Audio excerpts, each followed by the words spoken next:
नमस्कार, बहुत स्वागत है आपका उल्टा चश्मा यूसी पर। और मैं आपके साथ चंद्रकांत शुक्ला।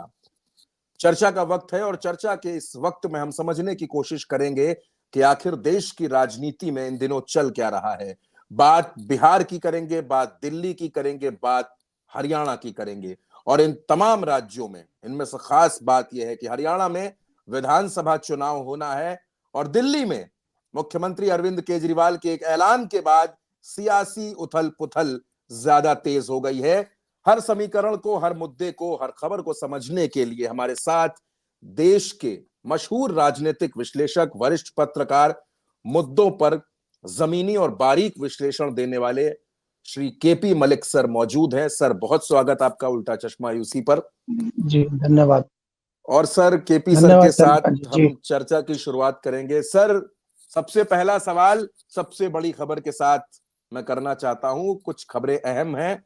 अरविंद केजरीवाल ने, दिल्ली के मुख्यमंत्री हैं, इस्तीफा देने की पेशकश कर दी है। कह दिया है कि इस्तीफा दे देंगे और नए मुख्यमंत्री के नाम का ऐलान होना अभी बाकी है। बीते 10 सालों में पहली बार दिल्ली में ऐसा होने जा रहा है जब नए मुख्यमंत्री के नाम पर बात हो रही है। सबसे पहले तो मैं दिल्ली समझना चाहता हूं कि सर, जब केजरीवाल सलाखों के बाहर आ गए थे, अभी चुनाव में वक्त था, तो फिर ऐसी कौन सी मजबूरी है जो अरविंद केजरीवाल को अपनी कुर्सी छोड़नी पड़ रही है?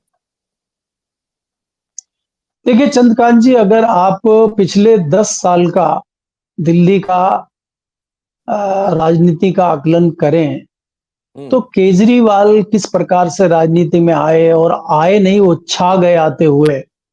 और आप सोचिए कि 15 साल की, यानी कि 3 बार की शीला दीक्षित सरकार को ऐसा धराशायी किया कि जीरो पे समेट दिया। एक विधायक सत्ताधारी दल का नहीं आया। तो बड़े आश्चर्य करने वाली बात यह है, तो वो केजरीवाल है। केजरीवाल मुझे लगता है एक बहुत जिद्दी व्यक्ति है, जो ठान लेते हैं वो करते हैं।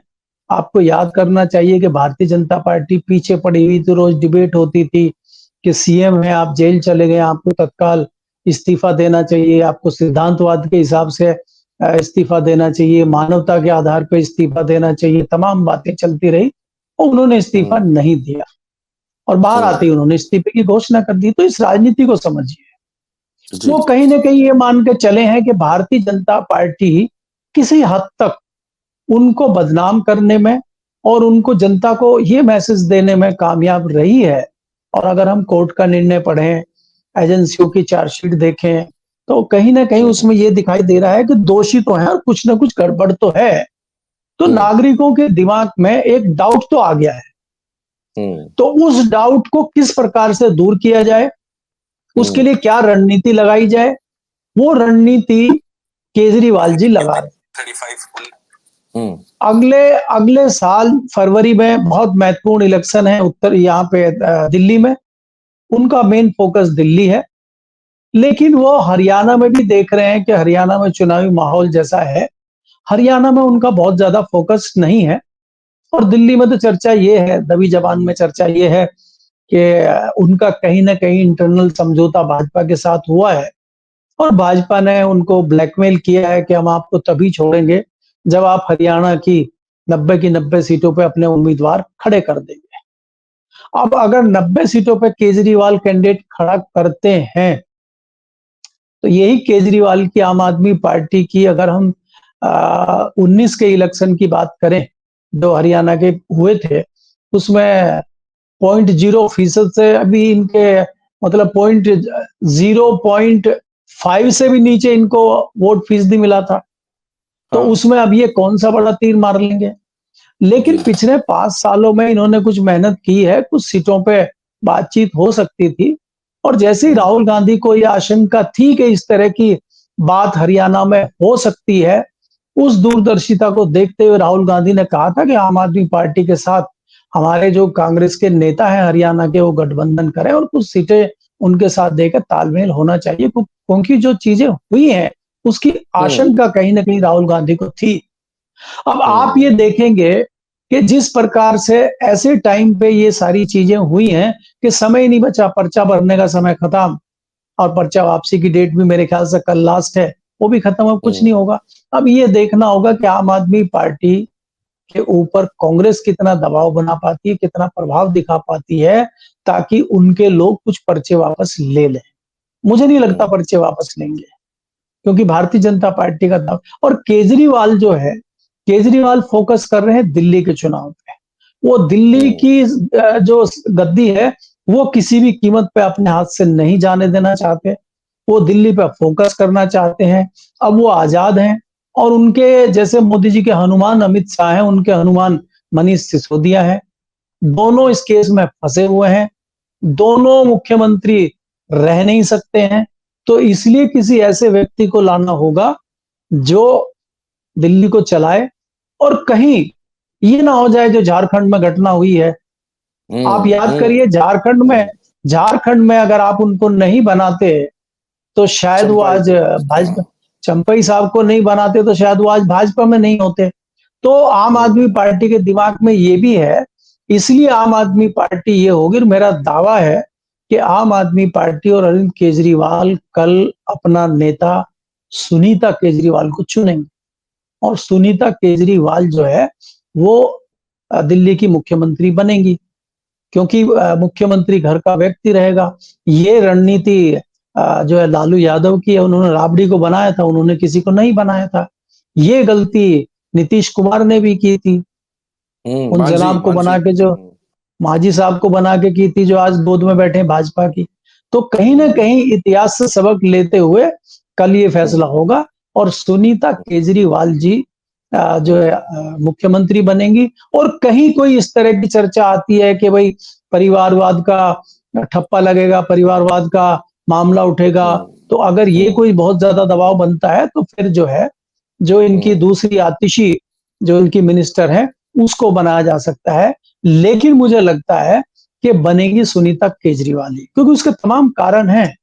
क्योंकि अब क्या है कि अब ये दिल्ली की गलियों में निकलेंगे अगले कुछ महीनों में केजरीवाल, और ये घर घर जाएंगे। कभी अगर हम किसी का बिजली का कनेक्शन बिजली विभाग ने काट दिया है तो खुद खंबे पर चढ़ेंगे, प्लास से उसका कनेक्शन जोड़ेंगे। जिसके यहाँ पानी नहीं आ रहा होगा उसका पानी का मीटर तोड़ देंगे।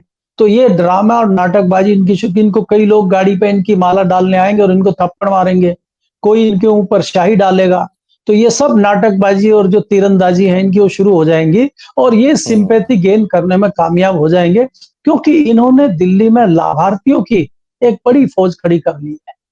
भारतीय जनता पार्टी दिल्ली में विधानसभा चुनाव में क्यों कामयाब नहीं होती है कि भारतीय जनता पार्टी का जो वोटर है वो मध्यम वर्गीय या उससे ऊपर है, और वो बहुत सीरियस नहीं रहता है वोटिंग को लेकर। जो वोटिंग को लेकर वर्ग सीरियस रहता है, जो झुग्गी झोपड़ी वर्ग है या गरीब गुरबा लोग हैं, उनको सबको ये लाभार्थी करें, और उनके परिवारों के अंदर ये घुस गए।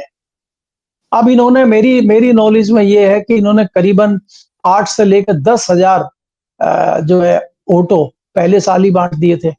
अगर मोटा मोटी एक अंदाजा हम लगाएं कि 1 लाख ऑटो इन्होंने फ्री में बांट दिए, तो 1 लाख ऑटो इन्होंने फ्री में बांटे हैं, तो 1 लाख परिवार में वो ऑटो गया है। और उस परिवार में अगर हम एक परिवार में 3 या 4 लोग भी जोड़ें तो वो केजरीवाल के लोहा लाट वोट है।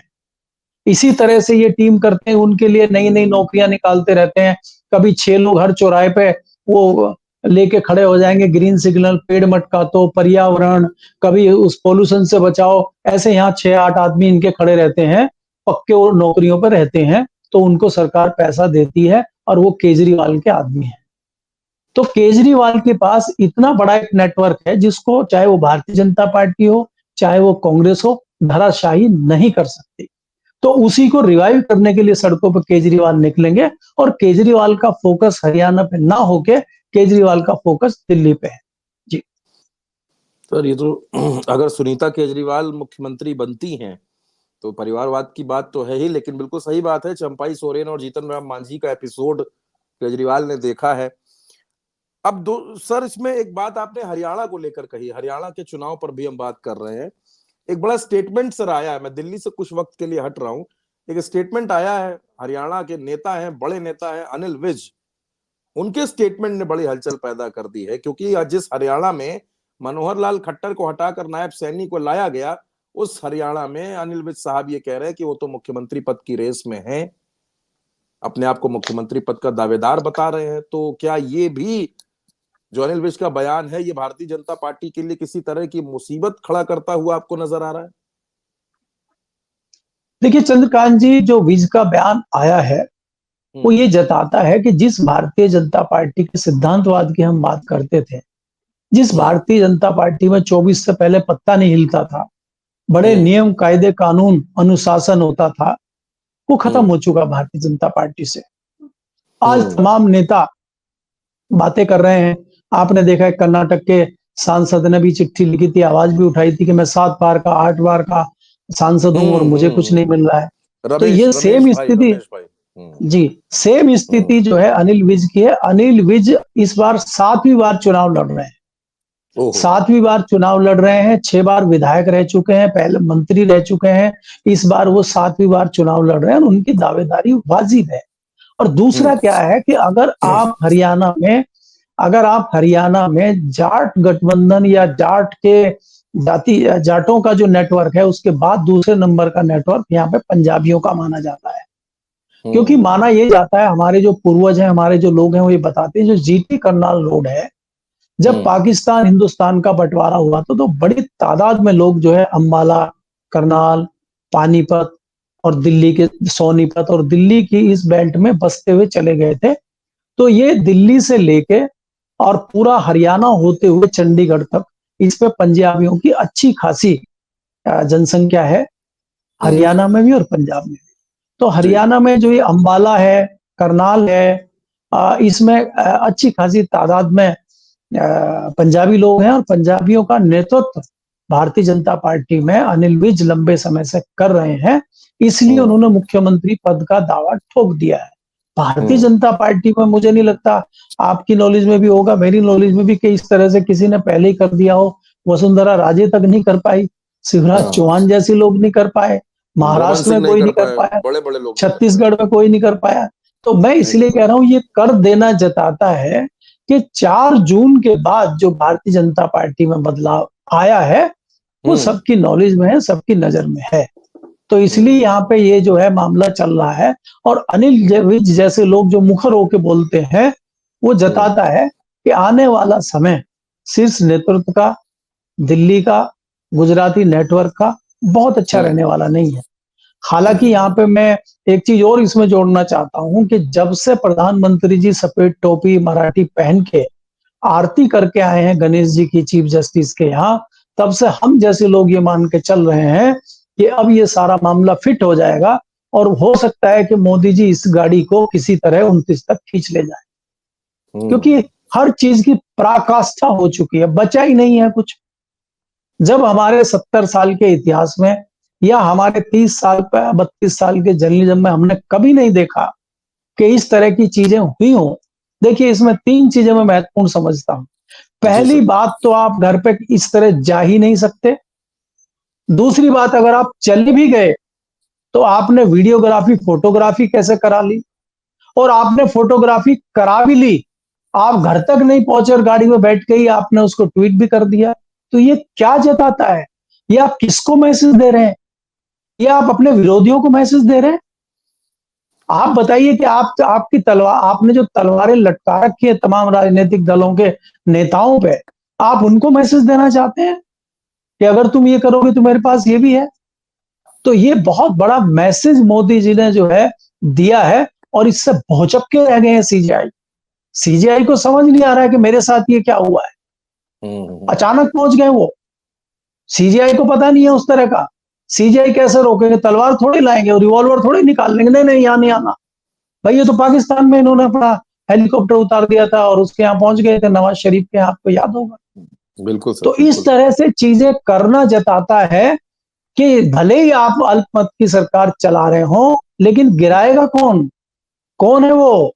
आए तो सही। तो ये भी हमें देखना होगा कि भारतीय जनता पार्टी किस ओर जा रही है। और अब मुझे ये लगने लगा है, चाहे वो नीतीश कुमार हो, चाहे वो चंद्रबाबू नायडू हो, इनके बूते की बात नहीं है। अब ये हम्म। अनिल विज जैसे लोग ही, अनिल विज जो जैसे लोग ही जो है मशाल लेकर निकलेंगे और तभी कुछ मामला बदलाव का आएगा। जी। सर बिल्कुल।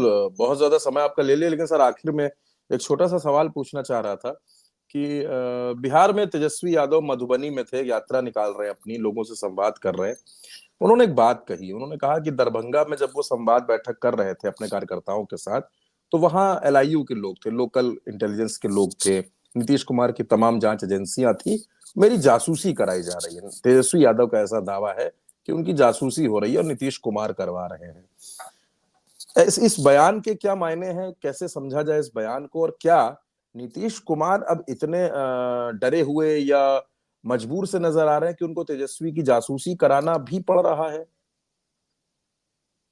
देखिए चंद्रकांत जी, अगर आप तेजस्वी यादव और नीतीश कुमार की बात करें, जी। जब से वो भारतीय जनता पार्टी में नीतीश कुमार गए हैं, कोई बहुत ज्यादा तल्खी या बहुत ज्यादा गंभीर बयान तेजस्वी यादव की तरफ से नहीं आए। और हम्म। हमेशा वो कहते थे कि चाचा हमारे साथ ही हैं, भले ही कुछ समय के लिए वो भाजपा में दोबारा चले गए हों।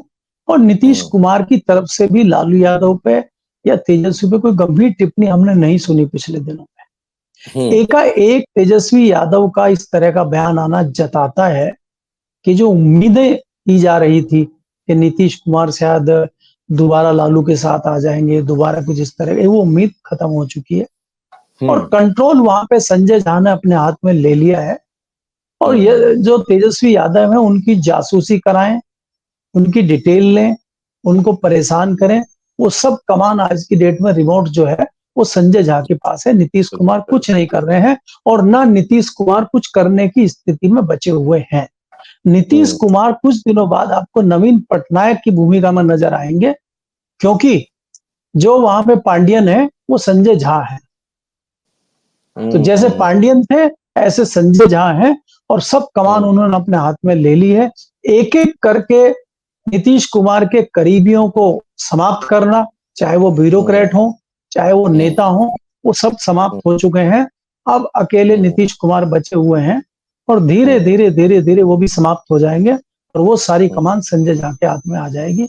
अब संजय झा उनकी जासूसी कराएं, संजय झा उनकी अरेस्टिंग कराएं, संजय झा हम्म। उनके ऊपर केस बनाए, वो सब डिसीजन संजय झा लेंगे। और हम्म। आज भले ही मुख्यमंत्री का चेहरा नीतीश कुमार हो, लेकिन सिस्टम हम्म। सब चला रहे हैं संजय झा जी। तो बड़ा बड़ा खुलासा सर आपने किया है, और बिल्कुल सर ने बताया कि नीतीश कुमार कुछ नहीं, नीतीश कुमार अब एक कठपुतली की तरह है, असली मामला जो है वो संजय झा के हाथों में है। दूसरी तरफ इंतजार करिए दोस्तों, अभी अरविंद केजरीवाल के इस्तीफा देने का और नए मुख्यमंत्री के नाम के ऐलान का बड़ी बारीकी से सर ने इन तीनों राज्यों की इन अहम खबरों पर विश्लेषण करके हमारा और हमारे दर्शकों, हर किसी की जानकारी को बढ़ाया। बहुत बहुत धन्यवाद सर इस बातचीत के लिए, हमारे साथ आपने अपना धन्यवाद। वक्त निकाला। बहुत धन्यवाद सर, नमस्कार।